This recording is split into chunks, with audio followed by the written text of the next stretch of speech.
The first sign was the smell. Not dramatic, not immediately noticeable, but something that lingered in my apartment like a ghost. Stale coffee, cigarette smoke, and something else I couldn't quite place.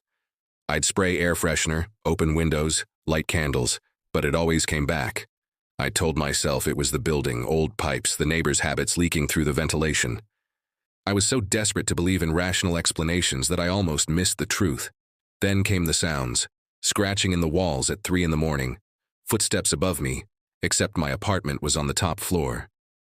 I'd lie awake, heart pounding, convincing myself it was rats, pipes settling, the building breathing with age.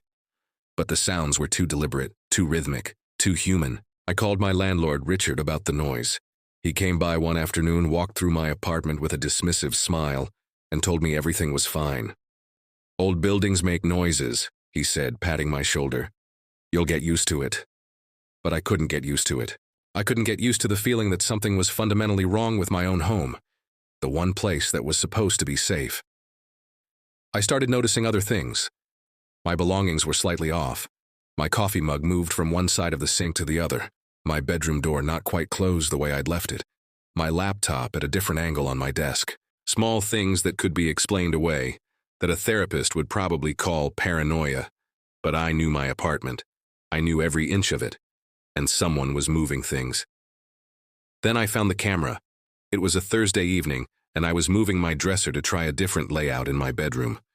Behind the dresser, wedged between the furniture and the wall, was a small black device. Not a full camera, more like a pinhole lens attached to what looked like a tiny circuit board. My hands started shaking. My mind couldn't process what I was seeing. I stared at it for what felt like hours, my brain refusing to accept the reality in front of me. I called the police that night. I reported what I'd found, told them about the sounds, the strange occurrences, my growing sense that my privacy had been violated. The officer who came to my apartment seemed skeptical at first, the same look Richard had given me, like I was a paranoid woman seeing threats in shadows. But when he examined the device, his expression changed. "This is a live feed camera," he said quietly. "Someone's been watching. Before we continue, we would like to thank all of you who support us by subscribing, liking, and sharing our content. The only appreciation we ask of you is that you subscribe, like, and share this video if you are not yet one of our subscribers. Thank you." The detective who took my case told me to stay in the apartment, but to document everything. So I did. I searched every corner, every crevice, every possible place someone could hide a device. I found 3 more cameras, one in the bathroom, another in my bedroom pointing at my bed, and one in the living room facing the couch. Each discovery felt like another violation, another layer of my privacy stripped away. But the cameras weren't the only thing hidden. As I searched, I found something even more disturbing. A small wooden panel in my bedroom closet that looked like part of the wall. I pried it open, and behind it was a narrow passage, a space between my apartment and the adjacent unit, or so I thought. The detective widened the opening, and what we found made my blood run cold. There was a small room, not much bigger than a closet, but it had been furnished. A chair, a table with a laptop, bottles of urine in the corner, dried food containers, and a sleeping bag bundled up in the corner. Someone had been living in the walls of my apartment. Someone had been watching me sleep, shower, change clothes, move through my life completely unaware that I was being observed. I felt the floor beneath me shift. The reality of what had been happening, months of violation, months of someone watching me in my most vulnerable moments, became too much. I don't remember if I screamed or just stood there in silence. I think I did both. The police brought in a forensics team. They photographed everything, collected evidence, and eventually informed me that they'd identified the person living in the walls, my landlord, Richard. He'd constructed the hidden space years ago, apparently for just this purpose. He had keys to every apartment in the building. He'd been systematic, methodical, and calculating. When they brought him in for questioning, he admitted everything. Not with remorse, but with an eerie calmness that terrified me more than anger would have. He said he liked watching people, that he was lonely, that he thought I wouldn't mind. The excuses of a predator who'd convinced himself that his violation was somehow justified. I pressed charges. Voyeurism, invasion of privacy, wiretapping, breaking and entering. The case moved through the legal system slowly, and I had to relive every detail in depositions and courtrooms. But worse than the legal process was the psychological aftermath. Every sound in my new apartment made me jump. Every shadow felt like a threat. I couldn't shower without checking the walls. I couldn't sleep without all the lights on.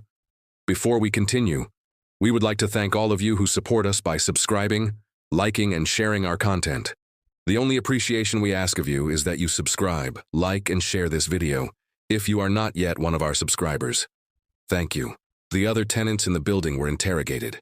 Some of them found cameras too. One woman had been filmed for over a year without knowing.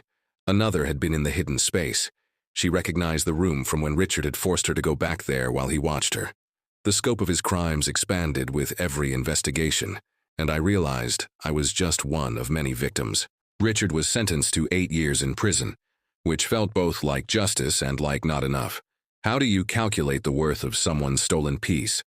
How do you compensate for the violation of knowing someone has watched you in your most intimate moments? The apartment became a crime scene, and I couldn't stay there. Everything in that space felt contaminated by his presence.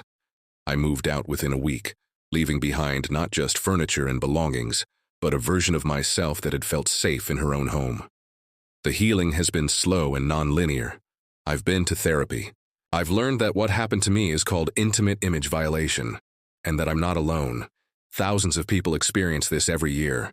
I've learned to recognize the subtle ways my trauma shows up, the hypervigilance, the difficulty trusting people, the need to inspect every new living space for hidden cameras and secret passages. But I've also learned something else. I've learned that surviving this has made me stronger in ways I didn't expect. I've become an advocate for tenant rights and privacy protection. I've helped other victims come forward. I've learned to reclaim my sense of safety, not by denying that danger exists, but by acknowledging it and taking control anyway. I will never live in an old apartment building again. I will never fully trust a landlord. I will forever be someone who checks for cameras in hidden spaces. But I'm also someone who spoke up when I could have stayed silent. Someone who didn't let shame silence her. Someone who refused to be just a victim. I became a survivor and then an advocate. Sometimes the hardest lessons come from the darkest places. My violation taught me that home isn't just a physical space. It's a feeling of safety that no one has the right to steal from you. And while Richard took that feeling for a time, he couldn't take my voice. He couldn't silence my story. And he couldn't stop me from helping others find theirs. If you ever feel like something is wrong in your home, trust that instinct. Pay attention to the small signs. Don't let anyone convince you that you're paranoid. Your safety, your privacy, and your peace of mind are worth protecting at any cost. And if you've been violated the way I was, know this: it's not your fault. It's not your shame to carry. It's the shame of the person who chose to violate you. And you have the power to expose them and reclaim your life.